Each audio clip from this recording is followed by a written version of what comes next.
세상은 그들을 합리주의자라 부릅니다. 0.1%의 가능성을 데이터로 계산하고 맹철한 판단으로 수조 원의 향방을 결정하는 사람들. 하지만 흥미로운 사실이 하나 있습니다. 대한민국 최고의 기업가들이 모이는 서울의 어느 고급 주택가 혹은 평범해 보이는 빌딩의 한 구석, 그곳엔 간판조차 없는 명리학자의 서재가 있고 그 문을 두드리는 이들은 이름만 대면 알만한 거물들입니다. 왜일까요? 왜 가장 앞서가는 이들이 가장 오래된 학문에 귀를 기울이는 걸까요? 그들이 어리석어서일까요? 아니면 우리가 모르는 무언가를 그들만은 보고 있기 때문일까요? 오늘 우리는 미신이라는 편견 뒤에 숨겨진 성공한 사람들의 전략적 운명론에 대해 이야기하려 합니다. 천공의 사다리를 올라갈수록 풍경은 화려해지지만 바람은 더 매서워집니다. 평소에는 자기 업무만 잘하면 되지만 리더의 결정은 수천 명의 생계와 직결되죠. 이때 리더를 가장 괴롭히는 것은 최선을 다했음에도 알 수 없는 미래입니다. 모든 지표가 예스라고 말해도 왠지 모를 불안함이 엄습할 때가 있습니다. 그때 필요한 건 단순한 격려가 아니라 내가 지금 걷고 있는 이 길이 어떤 계절인지에 대한 확신입니다. 성공한 이들에게 사주는 점술이 아니라 리스크 관리 도구입니다. 마치 항해사가 나침반을 보듯 그들은 사주를 통해 자신의 기운이 강해지는 시기와 약해지는 시기를 파악합니다. 잘 풀릴 때 더 속도를 내고 운이 꺾일 때 몸을 사리는 법. 그들은 사주를 통해 멈춰야 할 때를 배우는 것입니다. 사주 명리학을 단순히 미신으로 치부하기엔 그 논리 구조가 매우 정교합니다. 생년, 월, 일시라는 4개의 기둥과 8글자.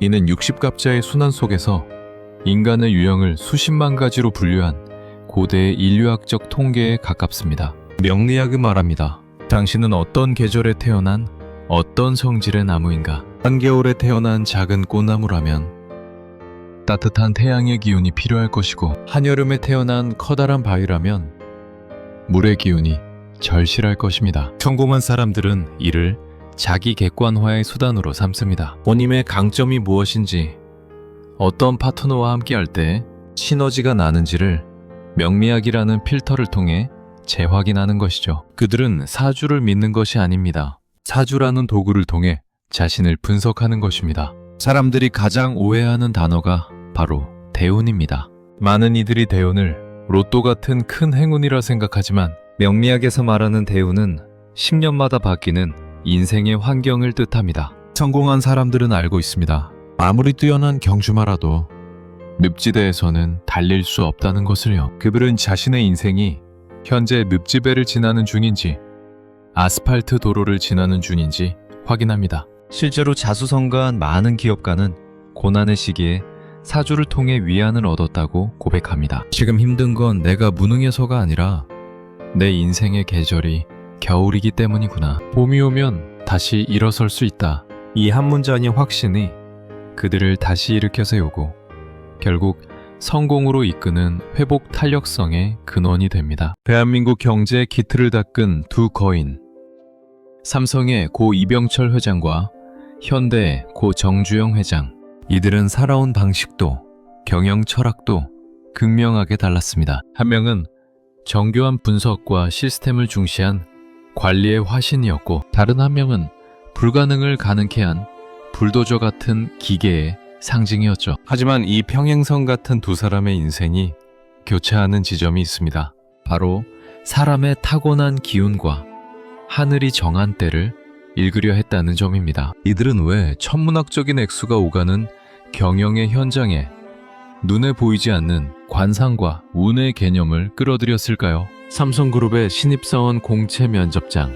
면접관들 사이에는 항상 낯선 노신사 한 명이 앉아 있었습니다. 그는 삼성의 임원이 아니었습니다. 당대 최고의 관상가로 불리던 배분학 선생이었죠. 이 일화는 한국 기업사에서 가장 유명한 전설 중 하나입니다. 이병철 회장은 왜 관상가를 옆에 두었을까요? 그는 인재가 곧 기업의 운명이라고 믿었습니다. 지식과 기술은 가르칠 수 있지만 사람의 심성 속에 박힌 배신, 교만, 게으름의 씨앗은 쉽게 변하지 않는다고 보았기 때문입니다. 그가 관상을 통해 본 것은 단순히 복이 있느냐가 아니었습니다. 저 사람의 코는 재물을 모을 상인가? 보다 저 사람의 눈빛은 위기 앞에서 조직을 지킬 만큼 단단한가? 를 물었습니다. 이 회장에게 관상은 일종의 심리 데이터의 시각화였습니다.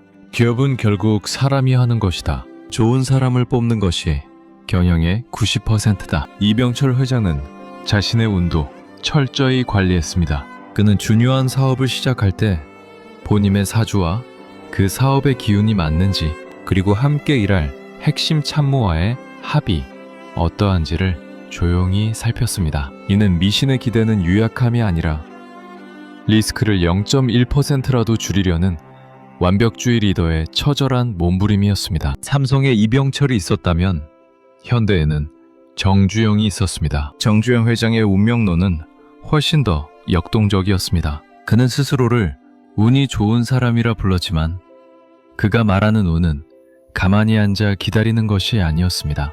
정주영 회장은 평소 풍수지리와 조상의 묘자리에 깊은 관심을 가졌던 것으로 알려져 있습니다. 실제로 그는 중요한 고비마다 조상의 묘를 이장하거나 명당을 찾는 노력을 기울였죠. 이를 두고 비판하는 이들에게 그는 이렇게 답했습니다. 내가 조상의 묘를 잘 쓰려는 것은 복을 구걸하기 위해서가 아니다. 마음의 안정을 얻고 내가 하는 일에 천지신명도 돕는다는 확신을 가져야만 거침없이 나아갈 수 있기 때문이다. 정 회장에게 사주와 운명은 자기 최면적 확신의 도구였습니다.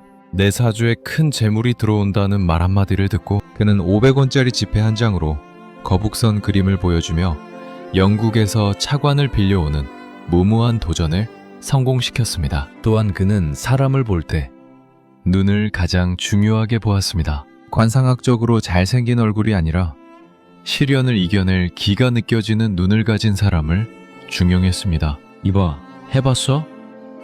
라는 그의 유명한 말 뒤에는 할 수 있다는 기운을 가진 사람만이 운명을 바꿀 수 있다는 깊은 믿음이 깔려 있었습니다. 이병철의 정교한 관상학과 정주영의 대담한 풍수지리, 두 사람이 추구한 방식은 달랐지만 본질은 하나였습니다. 그것은 바로 인간에 대한 깊은 이해와 자신의 선택에 대한 절대적인 믿음입니다. 그들은 사주를 믿고 요행을 바란 것이 아닙니다. 사주라는 창을 통해 자신과 상대를 들여다보고 결정적인 순간에 이것은 하늘의 뜻이다 라며 스스로를 몰아붙일 용기를 얻었을 뿐입니다. 오늘날 우리가 이 거인들의 일화에서 배워야 할 점은 무엇일까요? 어쩌면 그것은 운명을 맞추는 정답이 아니라 어떤 운명 앞에서도 굴하지 않고 나아갔던 그들의 뜨거운 기계일지도 모릅니다. 결국 질문은 다시 우리에게 돌아옵니다. 사주가 정해져 있다면 노력은 무의미한 걸까요? 성공한 리더들의 답은 단호합니다. 아니요, 입니다. 사주는 지도이지 길 자체가 아닙니다. 지도가 있다고 해서 목적지에 저절로 도달하는 것은 아니죠. 하지만 지도가 있는 사람은 폭풍우가 몰아칠 때 어디로 피해야 할지, 언제 다시 돛을 올려야 할지 압니다. 성공한 사람들이 사주를 찾는 진짜 이유, 그것은 운명에 순응하기 위해서가 아니라 자신의 운명을 주도적으로 경영하기 위해서입니다. 하늘이 주는 기운은 바꿀 수 없지만 그 기운을 어떻게 사용할지는 오직 인간의 의지에 달려있기 때문입니다. 인생이라는 망망대해에서 당신은 지금 어떤 계절을 지나고 있습니까? 당신의 손에 들린 지도는 무엇을 말하고 있나요? 중요한 건 어떤 운명을 타고났느냐가 아니라 그 운명을 대하는 당신의 태도일 것입니다. 시청해주셔서 감사합니다.